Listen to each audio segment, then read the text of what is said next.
The night before, this man sat at a shared table toasting with royal figures at a roadside inn. The meeting carried the disguise of a peaceful agreement. Yet, before dawn, his door was kicked open. The very men who had smiled and raised their glasses hours earlier now barged in with iron chains, locking his wrists and declaring him a traitor. He was thrown into a dungeon and later dragged to the executioner's block, beheaded without a single trial. The victim of that dinner was Anthony Woodville, the most trusted confidant of King Edward IV. As both a knight and a scholar, and the patron of England's first printed book, he lost all power the moment the king died.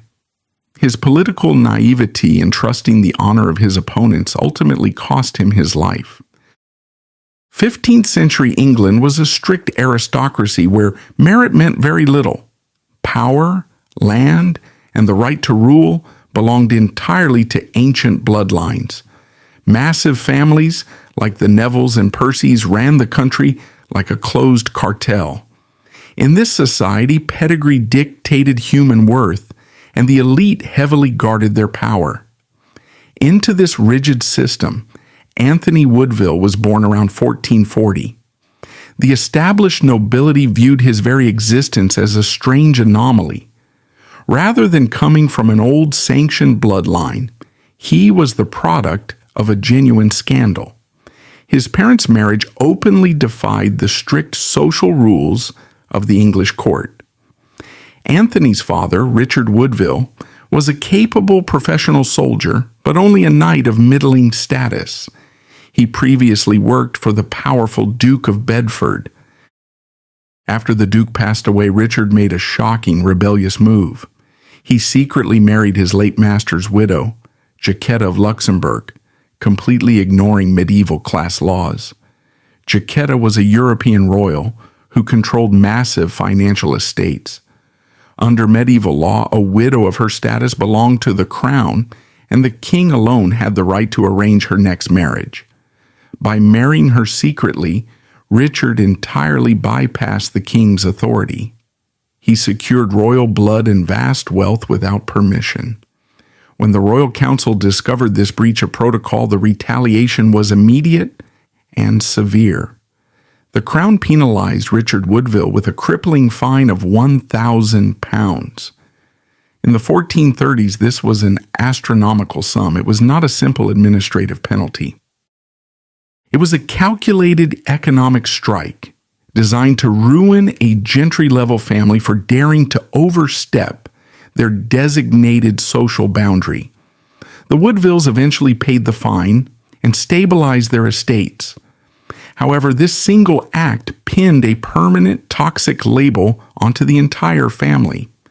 To the ancient, heavily landed families of England, the Woodvilles were officially branded as upstarts. They were ambitious newcomers. They were viewed as social climbers who had leaped over their betters to extract privileges reserved strictly for the traditional elite. Anthony Woodville grew up under this heavy, suffocating cloud of aristocratic contempt. He realized early on that he could not rely on his family name. The traditional nobility would never grant him authority based on his bloodline. If he attempted to compete on their terms, he would remain permanently marginalized. He had to carve a radically different path to establish his legitimacy. While most young aristocrats of his day focused entirely on the culture of hunting, hawking, and the application of heavy cavalry tactics, Anthony turned toward education. The traditional nobility of England often viewed literacy as a task for hired clerks and clergymen. Anthony recognized this scholarly neglect within the ruling class. He systematically exploited it. Benefiting from his mother's highly sophisticated European connections, Anthony bypassed the standard English curriculum. Mastering French and Latin, he immersed himself in the legal frameworks of statecraft while analyzing continental military tactics and moral philosophy. He did not allow this education to turn him into a passive academic. In the violent ecosystem of medieval England, an intellectual without military capability was an easy target. Anthony honed his martial skills to match the most lethal warriors of the old guard, mastering the complex logistics of armored combat. Concurrently, he weaponized his fluency in Renaissance diplomacy and martial law to compensate for his lack of ancient pedigree. He set out to prove that statecraft and legal strategy could be as lethal as a broadsword. Anthony's first major, independent step into the theater of power did not rely on royal handouts. It was achieved through a strict, strategic application of marital law. Seeking to build an independent military and economic base, Anthony secured a marriage to Elizabeth Scales, the sole heiress to the barony of Scales. By executing this marital contract, he activated the medieval legal principle of jure uxoris, the right of a husband to control his wife's property and titles. Through this single legal mechanism, he bypassed the decades of military service typically required to elevate a family's status. He assumed administrative control over vast, wealthy agricultural estates in eastern England. More importantly, he officially claimed the title of Lord Scales, securing a legitimate, independent seat within the House of Lords. By his early 20s, Anthony had established himself as a regional magnate. He commanded local military levies and managed complex regional economies. He proved his administrative competence entirely on his own, building a secure foundation of derived authority. Anthony Woodville had stabilized his position. He proved his individual utility to the English state. Yet the steady, calculated trajectory of his regional ascendance was about to be abruptly overridden. A single, unprecedented event at the absolute center of the English government was preparing to detonate. It was an event that would drag Anthony out of his carefully managed eastern estates and plunge him directly into the most dangerous, volatile, factional warfare of the century. If the political landscape of England had remained static, the newly minted Lord Scales would have lived out his days as a highly competent provincial administrator. His derived authority in the eastern estates was perfectly insulated from standard court intrigues. But the Yorkist regime of the 1460s was not a stable entity. It was a new government, forged in battle and highly dependent on the personal decisions of a young, impulsive sovereign. On May 1st, 1464, King Edward IV made a decision that permanently altered the trajectory of the English state. He completely bypassed his council. He ignored the established protocols of international diplomacy. In total secrecy, he married Anthony's older sister, Elizabeth Woodville. In the 15th century, a royal marriage never functioned as a private romantic affair. It operated strictly as the highest instrument of statecraft. A royal bride was expected to bring massive strategic value. She brought foreign military alliances. She brought international trade agreements. She secured the borders of the kingdom. Elizabeth Woodville offered none of these assets. As a widowed English subject with 2 sons from a previous marriage, elevating her to the position of queen consort defied all political logic of the era. Furthermore, her late husband, Sir John Grey, had fought and died for the opposing Lancastrian faction. King Edward IV sacrificed the geopolitical leverage of the English crown for personal preference. This single action fractured the foundation of his own government. It triggered a massive, immediate realignment of power at the royal court. The immediate casualty of the king's secret marriage was the Neville family. The Nevilles were the undisputed architects of the Yorkist victory. Richard Neville, the Earl of Warwick, functioned as the supreme military commander of the state. He was known to his contemporaries and to history as the Kingmaker. In the spring of 1464, Warwick was actively deployed on a critical diplomatic mission. He was negotiating directly with King Louis XI of France. Warwick sought to secure a permanent peace treaty.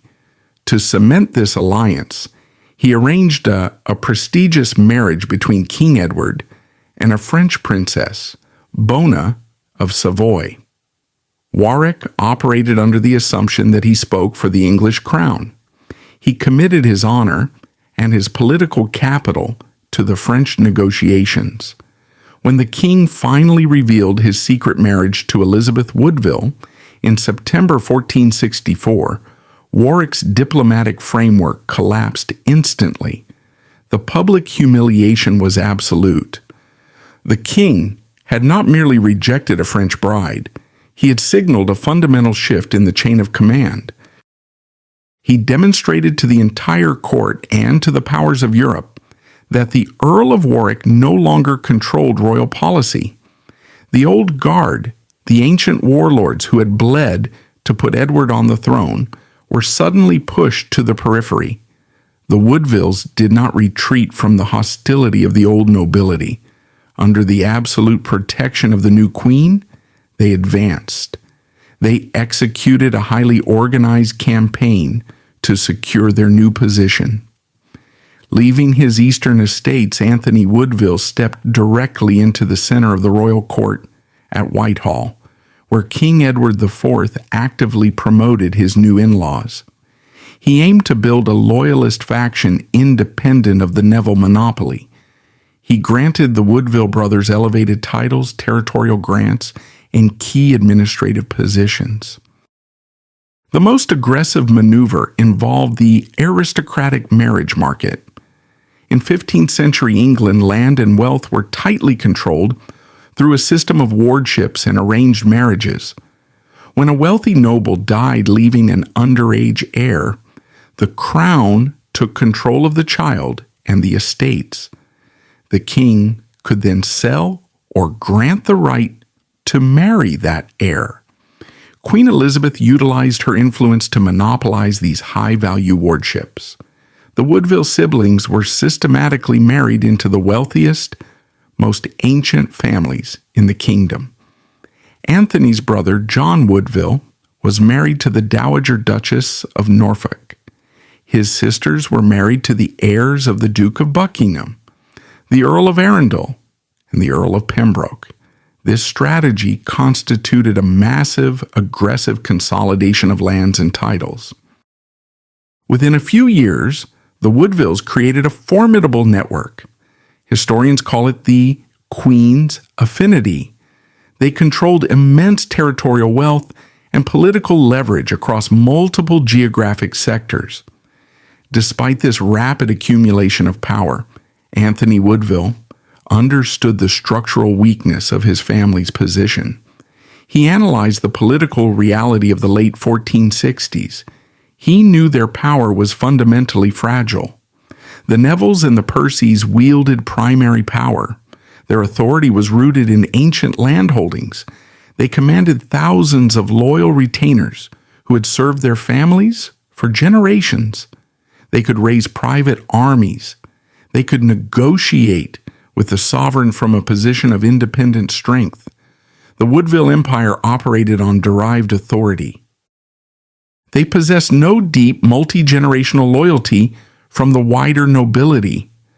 Their massive influence, their lands, and their titles were entirely dependent on a single source: the continued favor and physical survival of King Edward IV. Anthony Woodville walked a razor-thin tightrope. He was surrounded by a deep-seated resentment. The Earl of Warwick and the king's own brother, George, Duke of Clarence, felt systematically robbed of their rightful influence. To the old nobility, Anthony was a political parasite. They believed he manipulated the kingdom through the queen's access to the royal bedchamber. Anthony calculated the risks. He knew that if the king's favor wavered, or if the king died, the Woodville defensive perimeter would vanish. They would be left completely exposed to the retaliatory violence of the ancient nobility. The Old Guard actively generated propaganda against the Woodvilles. They targeted Anthony specifically. They framed him as a bureaucratic opportunist. They whispered that he was a coward who hid behind the protective skirts of his sister's royal authority. They claimed he lacked the physical courage required of true medieval aristocracy. Anthony recognized the danger of this narrative. In the brutal environment of the Yorkist court, political legitimacy required martial validation. The traditionalist warlords did not respect administrative competence or legal maneuvering. They respected the application of physical force. Anthony determined he needed irrefutable public proof of his martial capability. He had to demonstrate that he possessed the physical lethality required to defend his position. He chose to step onto the most dangerous, highly visible public stage available in the medieval world, the tournament joust. He did not select a domestic opponent. He aimed for maximum international impact. In 1467, Anthony issued a formal challenge to Antoine, known as the Bastard of Burgundy. Antoine of Burgundy was a feared, highly experienced military commander. He was the physical embodiment of the massive military might of the Duchy of Burgundy. Engaging him in combat was not a sporting exhibition. It was an act of high-stakes international diplomacy fought with heavy lances and war horses. By targeting the most formidable knight on the European circuit, Anthony forced a definitive outcome. If he lost, his physical inadequacy would be verified on an international scale. This would validate the propaganda of his enemies. If he won, he would permanently silence the Old Guard. He would prove his physical legitimacy beyond any doubt. The tournament took place at the grounds of Smithfield in London. It was subjected to absolute public scrutiny. King Edward IV, the hostile English nobility, and thousands of spectators watched the event. The combat spanned 2 grueling days. The mechanics of the medieval joust require extreme physical tolerance. A knight must manage the massive kinetic energy of a heavy cavalry charge while maintaining precise control over his mount and weapon. Anthony did not rely on brute force. Antoine of Burgundy possessed the weight advantage. Instead, Anthony executed the combat with clinical precision. He relied on exact spatial calculations. He dictated the timing and angle required to destabilize his heavier opponent. He matched the Burgundian commander blow for blow, successfully absorbing and deflecting high-velocity strikes. The critical moment occurred not through a dishonorable lance strike, but when the steel spike of Anthony's armored horse violently collided with the Burgundian's mount, forcing the heavy charger and its rider to the ground. The visual evidence was absolute. With a splintered lance, Anthony Woodville successfully neutralized the physical propaganda of his adversaries, proving to the hostile factions aligned with Warwick and Clarence that he was not merely an administrative appendage of the Queen. He established himself as a highly dangerous commander capable of surviving the brutal realities of medieval warfare. He had secured his physical perimeter within the highly aggressive Yorkist court. However, physical capital is a depreciating asset. Combat proficiency degrades with age. The established noble families could continually generate new, younger challengers.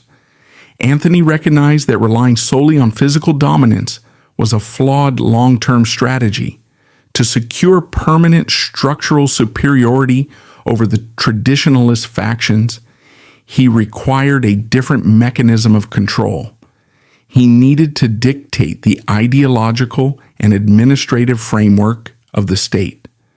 His subsequent operational maneuvers moved entirely away from the battlefield. He shifted his focus to the administration of the royal succession and the control of information. By the early 1470s, King Edward IV faced a distinct logistical problem regarding the western borders of his kingdom. The region known as the Welsh Marches was a highly volatile geographical sector. It was heavily militarized. The local lords operated with a high degree of autonomy. The region required continuous, strict administrative oversight to prevent localized rebellions from destabilizing the broader English state. Simultaneously, the king possessed a primary dynastic asset, his eldest son, the 3-year-old Prince of Wales.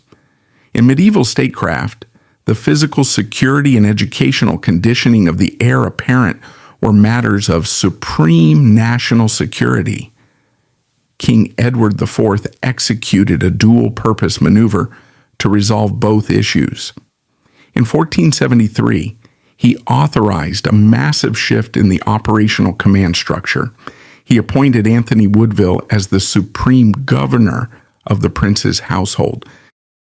He then deployed Anthony and the young prince away from the capital, establishing their primary residence at Ludlow Castle, located deep within the Welsh Marches. This appointment was not a ceremonial posting. It was a transfer of immense regional and derived authority. By placing Anthony at Ludlow, the king essentially authorized the creation of a secondary capital. Anthony was granted extensive jurisdictional authority. He controlled the regional military levies. He managed the specialized judicial courts of the Marches. He was tasked with securing the western border through strict administrative enforcement. Simultaneously, he was granted total operational control over the cognitive and physical development of the future sovereign. Anthony transitioned from a regional magnate into an uncrowned regent. For the next decade, he served as the boy's primary surrogate authority. He was the heavily armed shield protecting the Yorkist future. At Ludlow, Anthony operated outside the immediate factional crossfire of London. He utilized this isolation to construct a highly controlled developmental perimeter for the young prince. The traditional nobility trained their heirs according to an established kinetic model. The standard aristocratic curriculum focused heavily on the application of violence. Young lords were trained in heavy cavalry tactics, the management of localized warfare, and the administration of vast agricultural estates. The old guard viewed literacy as a subordinate skill. Anthony discarded this model entirely. He implemented a strict, almost monastic regimen. He designed an exhaustive daily curriculum focused on the rule of law and informed governance. He scheduled precise operational blocks for the study of Latin, classical history, and moral philosophy. He integrated strict religious observance with the study of complex administrative statecraft. He aimed to engineer a sovereign governed by legal precedent rather than aristocratic impulse. Anthony sought to replace the traditional model of the medieval warlord with the framework of an educated administrator. He built a curriculum designed to produce a king who could navigate the complex diplomatic realities of the incoming era. While governing the Marches, Anthony initiated a secondary operation targeting the transmission of knowledge. He recognized a structural vulnerability within the English state. The flow of information was heavily bottlenecked. In the 1470s, the dissemination of text was strictly controlled. It was monopolized by monastic institutions, and highly specialized scribal guilds. The production of a single manuscript required months of manual labor on expensive parchment. This physical limitation ensured that only the wealthiest families and the highest tiers of the clergy could access legal, philosophical, and theological data. By restricting access to information, the ruling elite maintained cognitive dominance over the broader populace. Anthony understood that controlling the reproductive mechanics of text equated to controlling the political narrative. He sought a mechanism to bypass the scribal monopoly. In 1476, a merchant named William Caxton imported a highly disruptive piece of hardware to the perimeter of Westminster Abbey. It was a mechanical printing press. The traditional nobility largely ignored the device. They viewed it as a commercial novelty or a direct threat to established scribal traditions. They failed to process its strategic implications. Anthony recognized the printing press as a mass communication multiplier. He immediately integrated Caxton into his operational network. He provided the necessary financial backing. He offered the political protection required to operate the press within the shadow of the royal court. Anthony established the Woodville faction as the primary patrons of this new technology. Anthony did not utilize the printing press to mass-produce standard aristocratic histories or military manuals. He executed a specific political action. He personally processed and translated a French manuscript into English. The text was titled Dictes and Sayings of the Philosophers. In 1477, Anthony funded its mechanical reproduction. It became the first dated book ever printed in the English language. This publication was a demonstration of soft power. By funding the mass distribution of classical philosophy in the vernacular language, Anthony bypassed the clerical monopoly on information. He projected a clear narrative to the English elite. He positioned his family not as uncultured upstarts, but as the architects of a sophisticated, highly educated administration. He forced the older traditionalist families to operate in a new environment. In this environment, the control and distribution of cultural capital was beginning to rival the raw ownership of land. By the late 1470s, Anthony wielded immense influence. He governed a highly volatile military zone. He controlled the educational matrix of the heir to the throne. He directed the flow of new information through his patronage of the printing press. The primary hazard of operating with this level of derived authority is cognitive distortion. When an individual is surrounded by subordinate personnel, insulated by immense wealth, and protected by the absolute authority of the king, their psychological baseline often destabilizes. This leads to impulsive decision-making. The individual begins to believe the power belongs inherently to them, rather than being derived from the sovereign. Anthony observed this systemic failure in rival lords throughout the Wars of the Roses. He recognized the necessity of establishing a localized internal deterrent to prevent his own psychological corruption. To counteract the hazards of his environment, Anthony implemented a strict physical countermeasure. Beneath the aesthetic display of his high office, the custom silk doublets, the heavy velvet robes, the metallic indicators of his rank, he wore a hair shirt. He strapped the coarse abrasive garment directly against his bare skin. In standard theological contexts, a hair shirt is classified as an instrument of religious penance. However, within Anthony's specific operational environment, it functioned as a precision tool for strict personal discipline. Every physical movement Anthony executed generated immediate, localized friction. When he issued commands to military personnel at Ludlow, when he engaged in diplomatic negotiations, or when he participated in court functions, The shirt caused active irritation. It frequently caused bleeding. The pain provided a continuous physical feedback loop. It forced his cognitive focus back to his own biological vulnerability. It deliberately prevented the normalization of absolute power. His political enemies, particularly Richard, Duke of Gloucester, actively generated intelligence dossiers against him. They accused Anthony of extreme arrogance, resource hoarding, and vanity. They circulated propaganda framing him as a grasping opportunist. The hidden reality of this rough garment silently shatters their narrative. Anthony utilized a self-inflicted pain matrix to maintain absolute psychological equilibrium.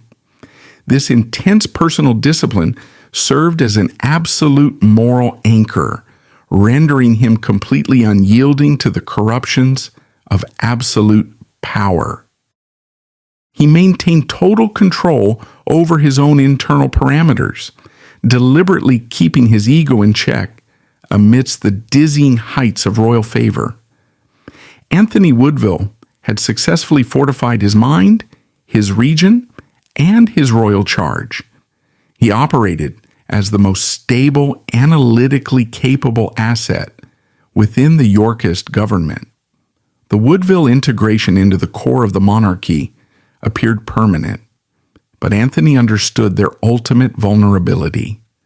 Their entire political architecture relied strictly on derived authority.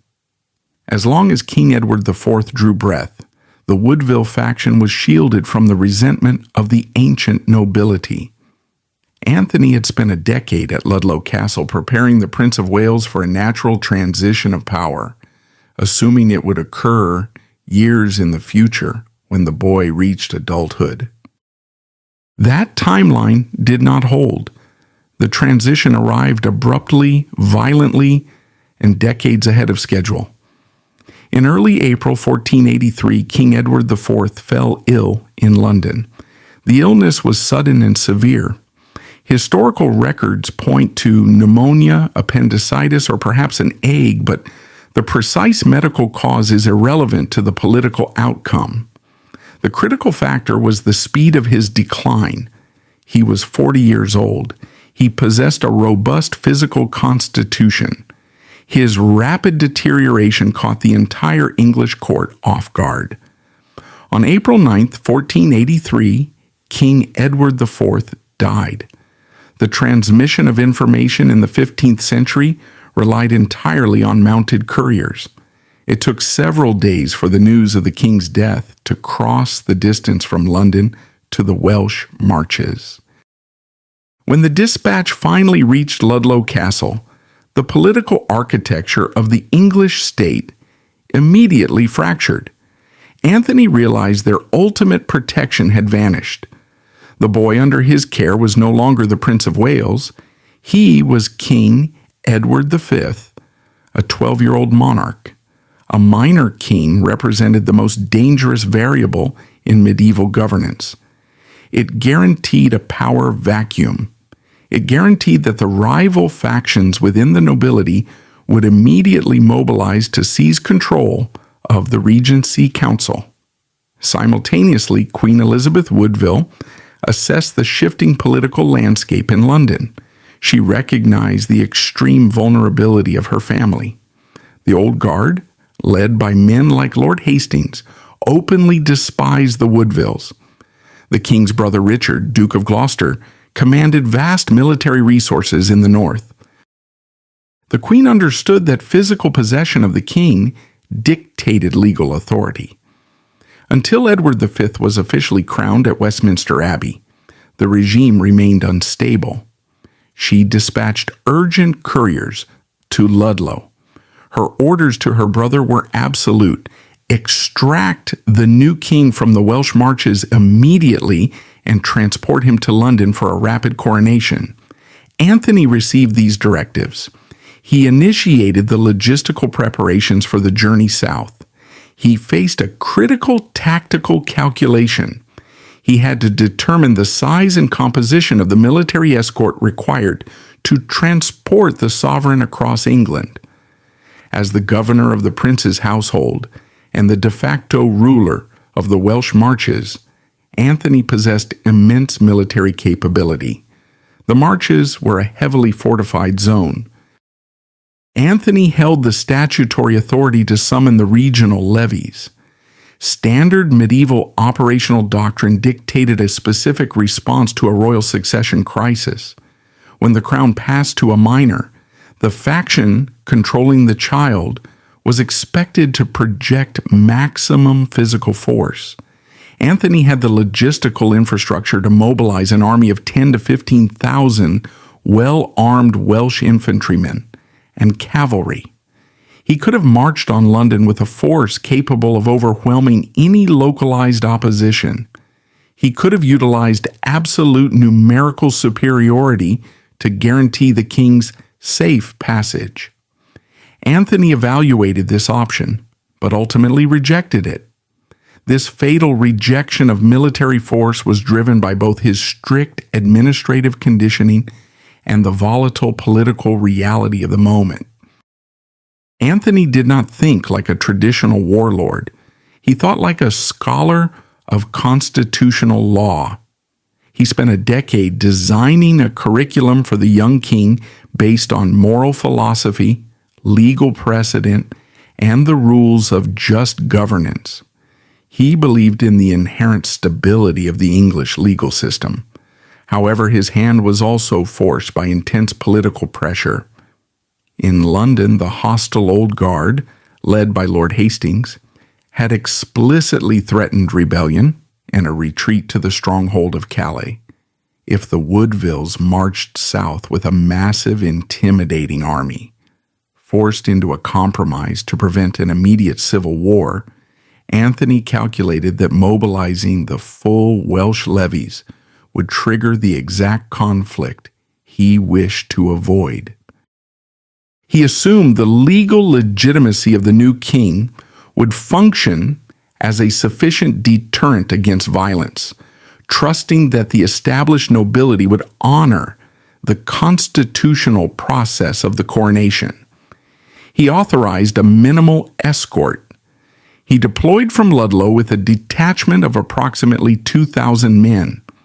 This force was large enough to deter common bandits, but entirely insufficient to repel a coordinated military strike by rival lords.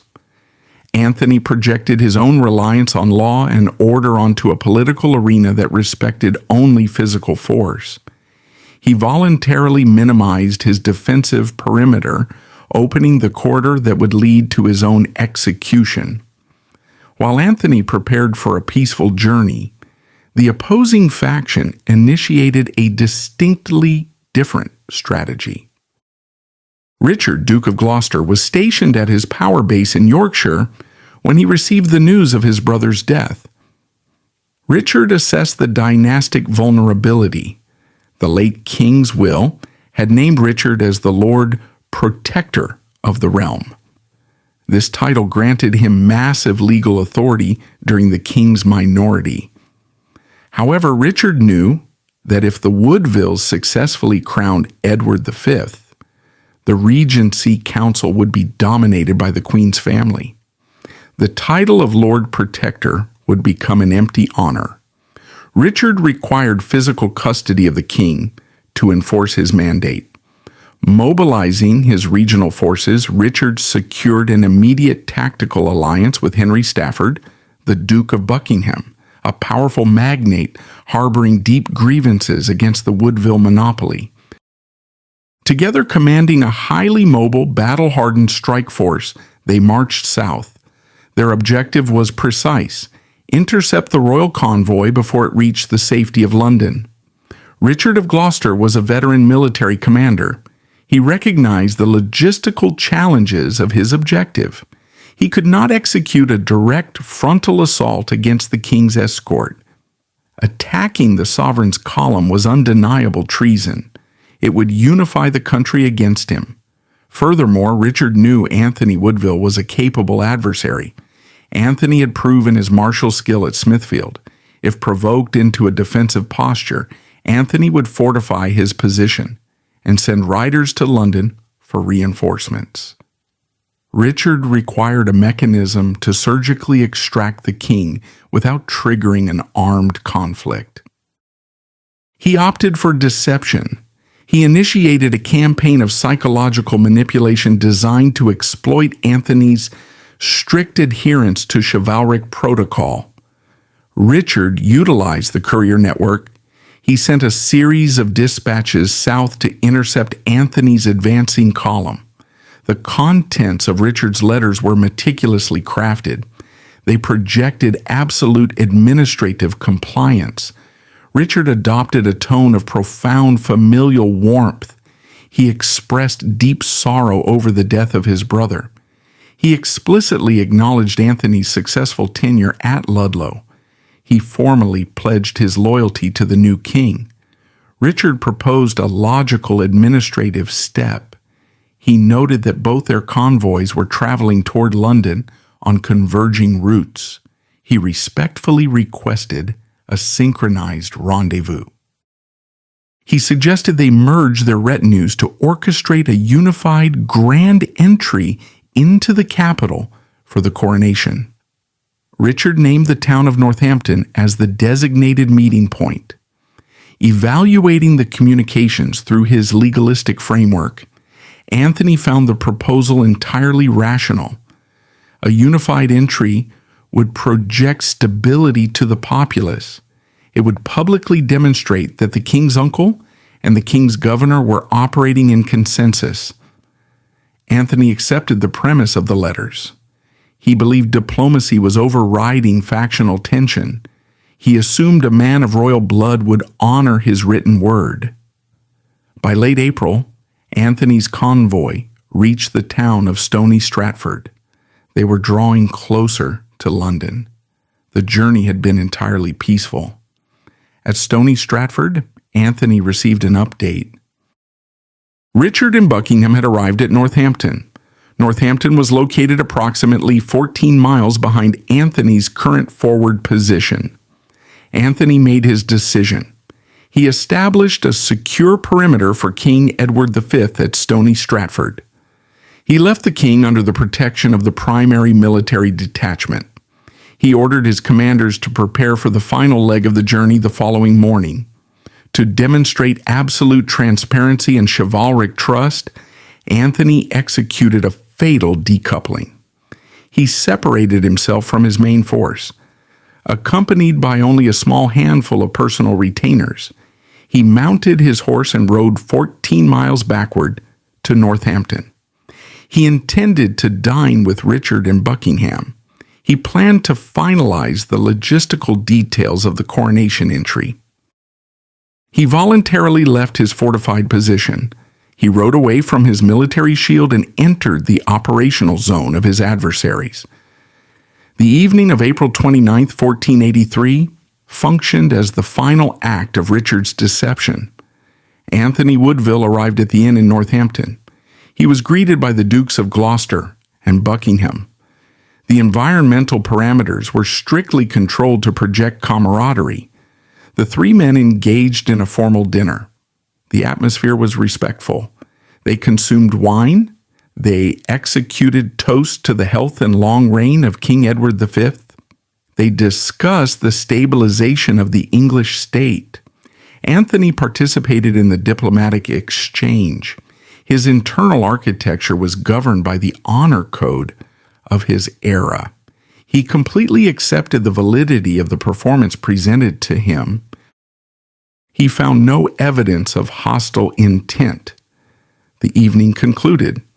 The administrative transition appeared secure. Anthony terminated his operational readiness. He retired to his private quarters within the inn. He bypassed standard security protocols. He did not post extra sentries outside his door. He went to sleep, assuming the political crisis had been successfully navigated. He was entirely unaware that the diplomatic phase had ended. The military usurpation was about to begin. Dawn broke over Northampton on April 30th, 1483. The illusion of diplomatic consensus dissolved. Anthony Woodville awoke to the sound of shifting armor. Richard's retainers had already secured the perimeter of the inn. They barricaded the exits. They confiscated the keys. The building was under total lockdown. Anthony had no time to strap on defensive plating. He had no access to his weaponry. Armed men breached his private quarters. They subdued him physically. They applied heavy iron restraints. The administrative transition had been a decoy. The military usurpation was underway. Richard, Duke of Gloucester, entered the room. The familial warmth of the previous evening was gone.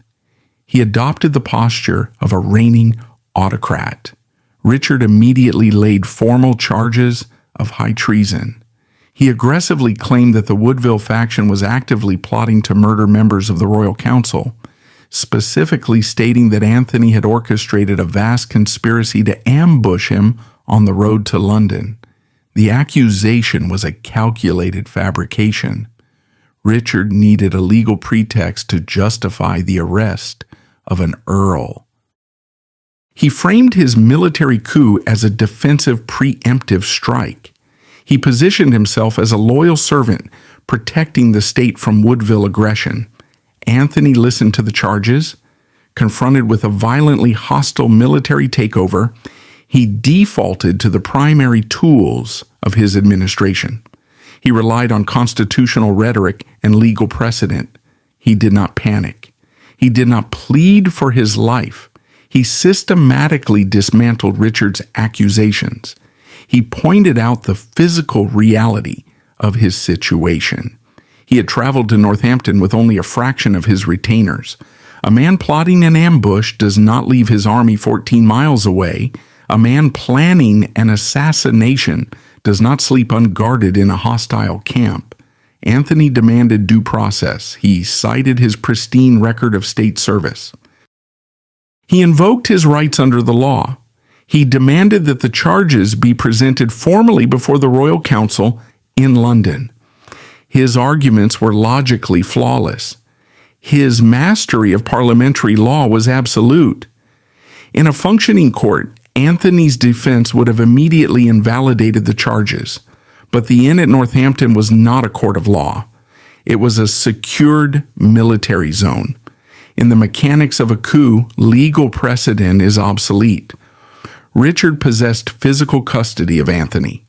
He controlled the armed men in the room. He had no interest in debating jurisdiction or constitutional rights. Swords overrule statutes. Richard ignored Anthony's defense entirely. He ordered his men to keep the prisoner secured. Richard then executed the next phase of his operation. He left Anthony under heavy guard. He mounted his horse and mobilized his strike force. He rode the 14 miles north to Stony Stratford. At Stony Stratford, the royal escort was preparing for the day's march. They were waiting for Anthony to return from Northampton. They were entirely unprepared for an assault. Richard and the Duke of Buckingham rode into the camp with their armed retainers. They bypassed the lower-ranking guards. They proceeded directly to the quarters of the young King Edward V. Richard repeated his fabricated narrative. He told the boy that his Woodville relatives were traitors. He claimed they had plotted to destroy the ancient nobility. Richard asserted his authority as Lord Protector. He dismissed the king's loyal commanders. He arrested Sir Thomas Vaughan, the king's elderly chamberlain. He arrested Richard Grey, the king's half-brother. The remaining Woodville retainers were ordered to disperse under threat of execution. Lacking a central commander, the royal escort fractured. They offered no organized resistance. In less than 24 hours, Richard executed a bloodless purge. He neutralized the Woodville leadership. He took absolute physical custody of the sovereign. The regime Anthony had spent a decade building at Ludlow was dismantled in a single morning. Couriers raced south to London. They carried the news of the Northampton arrests. Queen Elizabeth Woodville received the dispatch at Westminster. She recognized the operational reality immediately. The arrest of her brother meant the end of her faction's dominance. Richard of Gloucester controls the king. The Woodville defensive perimeter was completely shattered. She knew Richard would target the rest of her family. She gathered her younger children, including her second son, Richard, Duke of York. In the middle of the night, she fled the royal apartments. She crossed the grounds and entered the sacred precincts of Westminster Abbey. She claimed religious sanctuary. Under medieval law, the Abbey was an inviolable zone. State authorities could not arrest fugitives within its walls without risking excommunication. The Queen fortified herself inside. She sat powerless in the gloom, waiting to see what Richard would do to her brother. Back in the Midlands, Richard faced a critical logistical decision regarding Anthony Woodville. Richard was preparing to escort the young king into London. Bringing Anthony to the capital was an unacceptable risk. Anthony legally held the rank of an earl.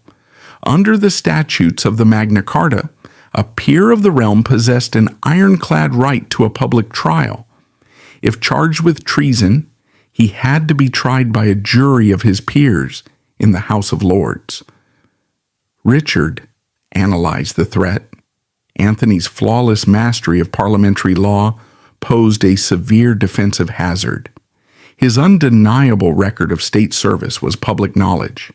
If Anthony stood before the assembled nobility of England, he would speak. He would dismantle the fabricated charges of treason. He would expose Richard's actions as an illegal usurpation. Richard could not allow Anthony to open vocal channels in London. The usurper could not risk a public trial. Richard ordered an extraction. Anthony was not taken south to the capital. He was separated from his nephew and his allies. Forcefully transported hundreds of miles north into Richard's primary power base in Yorkshire, Anthony was deposited directly into the cold holding cells of Pontefract Castle. By moving Anthony to Yorkshire, Richard suspended the application of English common law. He stripped Anthony of his constitutional rights. He placed him in a zone where the Lord Protector's word was the only law. Anthony Woodville was locked in a dark, freezing cell. The heavy iron door shut. He was cut off from the outside world. He sat in the cold masonry of Pontefract. Fully aware of his classification, he was no longer a regional magnate. He was no longer the governor of the king. He was a political liability waiting for an extrajudicial termination. Within the heavy masonry of Pontefract, the isolation from London's political machinery was absolute. Yet Anthony did not allow his cognitive focus to shatter. He possessed a highly analytical mind. He evaluated this grim new environment and quickly deduced the operational reality of his situation. There would be no public trial. Richard of Gloucester had bypassed the Magna Carta. The usurper knew that bringing Anthony before the House of Lords was a tactical impossibility. Anthony's mastery of constitutional law and his decades of documented state service would have dismantled the fabricated charges of treason. Richard could not risk allowing Anthony to speak in a public forum. Therefore, the legal system was permanently suspended. Anthony recognized that he was not waiting for a judge. He was waiting for an executioner. Faced with the absolute certainty of his own extrajudicial death, Anthony Woodville did not collapse into panic. He did not write desperate letters begging for royal mercy. He did not draft hostile documents cursing his political rivals. Instead, he displayed the ultimate qualities of a Stoic philosopher. He maintained complete internal discipline. He calmly requested basic administrative tools from his jailers, pen and parchment. In his final days, Anthony drafted his last will and testament. This document survives in the historical record. It is a highly detailed, methodical piece of administration. It proves his clear state of mind in the face of imminent execution. Rather than focusing on his lost political empire, Anthony turned his complete attention to his localized responsibilities. Meticulously listing his outstanding financial debts, he specifically directed his remaining funds to ensure that common merchants, tailors, and armorers did not suffer financial ruin due to his sudden death. He divided his few remaining personal garments among his loyal servants. Most notably, he allocated a specific sum of money to the church. He ordered prayers to be said for his own soul and for the soul of the late King Edward IV. However, he also explicitly directed funds to pay for the spiritual salvation of the men who were actively plotting his murder. He confronted his unjust end with profound, unbreakable dignity. On June 25, 1483, the termination order arrived from London. Richard of Gloucester had secured his grip on the capital. It was time to eliminate the final obstacle in the north. The guards extracted Anthony from his cell. They led him out into the open stone courtyard of Pontefract Castle. A small, tense gathering of military personnel was present. The state enforced a strict communication blackout. Anthony was explicitly forbidden from making a final address to the crowd. Richard ensured that the scholar knight would have no opportunity to voice a final legal defense or incite a rebellion. Anthony knelt on the paving stones. He offered no physical resistance. The executioner stepped forward. The heavy axe fell. The execution was swift, violent, and entirely illegal. Anthony Woodville was dead at the age of 43. Immediately following the decapitation, the soldiers initiated the standard protocol for the deceased. They stepped forward to strip the body of its expensive blood-soaked silk doublets. They intended to prepare the remains for a rapid, undocumented burial. As they removed the outer layers of wealth and status, the executioners recoiled. They discovered a hidden physical layer of evidence. Tight against his pale skin, soaked in his own blood, Anthony wore a coarse, intensely abrasive hair shirt. This was a silent, irrefutable piece of forensic data. For years, Richard of Gloucester and the ancient nobility had circulated highly effective propaganda. They had categorized Anthony as a greedy, vain parasite. They claimed he was an opportunistic social climber who cared only for wealth and worldly power. The rough, painful shirt entirely dismantled that narrative. It proved that beneath the velvet robes of his high office, Anthony subjected himself to continuous physical mortification. He wore it in absolute secrecy to keep his own ego in check. The hair shirt proved his deep, genuine piety. It demonstrated an immense, almost superhuman personal discipline. The state had executed a man with a perfectly clean conscience. Anthony's body was buried quickly and quietly in an unmarked space.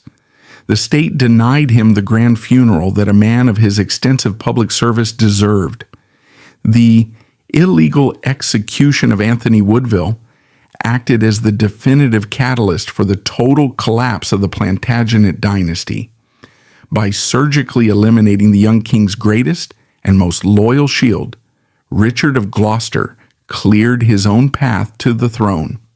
Within days of Anthony's death, Richard declared his nephews illegitimate. He seized the crown and proclaimed himself King Richard III. The two young royal princes, Edward V and his younger brother, remained locked inside the impenetrable walls of the Tower of London. Without their Uncle Anthony to protect them, they vanished. Their disappearance remains the darkest mystery of British history. They were never seen alive again. Down in Westminster Abbey, Queen Elizabeth Woodville received the news. Having lost the brother who fought so fiercely to protect her family, she sat entirely powerless in the gloom of the sanctuary. She was forced to watch her enemies dismantle her entire world. Today, Anthony Woodville must be viewed as a man profoundly out of sync with his own era. Carrying the intellect of a true Renaissance visionary, he championed the honor of chivalry and recognized the transformative power of the printing press.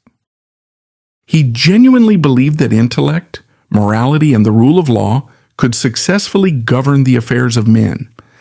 His fatal tragedy was a matter of timing. He attempted to apply reason and logic during the Wars of the Roses, the most lawless and blood-soaked decades of English history. In that unforgiving theater of war, an advanced education could not deflect a blade. His strict adherence to chivalric honor simply made him predictable prey for men who possessed no honor at all. The fall of Anthony Woodville exposes a bitter historical reality. When ruthless ambition and physical violence take center stage, the law and the truth are inevitably forced into silence. Anthony Woodville died as a victim of political terror. Yet his legacy survives the men who killed him. He remains the definitive scholar knight. He was a brilliant mind who valiantly tried to bring the light of the Renaissance into a medieval world, only to be crushed by the brutal realities of his era.